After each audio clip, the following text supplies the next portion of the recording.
بسم اللہ الرحمن الرحیم۔ مسجد نبوی شریف سے جب آپ پیدل چلیں گے تو 5 منٹ کے فاصلے پر ایک مسجد آئے گی۔ اس مسجد کا نام سیدنا عثمان ذو النورین رضی اللہ تعالیٰ عنہ کے نام سے منسوب ہے۔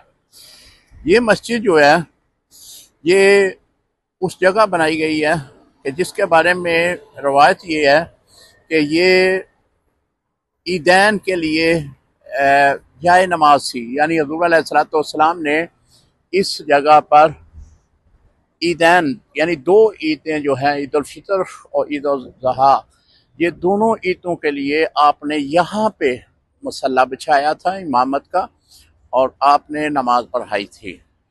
تو حضرت عمر بن عبدالعزیز رحمۃ اللہ تعالی علیہ، آپ نے اس جائے نماز کو جو ہے وہ مسجد کی شکل میں تشکیل دے دیا، اور آج آپ کو جو مسجد نظر آ رہی ہے اس کا نام حضرت عثمان رضی اللہ تعالیٰ عنہ کی طرف سے منسوب ہے، اور یہ جائے نماز ہے عیدین کے امامت کے مسئلے پہ، یعنی حضور علیہ السلام نے یہاں پہ امامت فرمائی تھی عیدین کے موقع پر۔ تو اس کی ترتیب جو ہے وہ سیدنا عمر بن عبدالعزیز رحمۃ اللہ تعالی علیہ آپ نے فرمائی تھی۔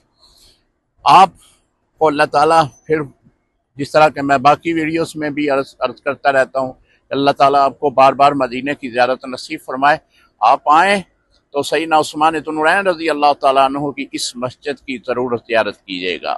السلام علیکم ورحمۃ اللہ وبرکاتہ۔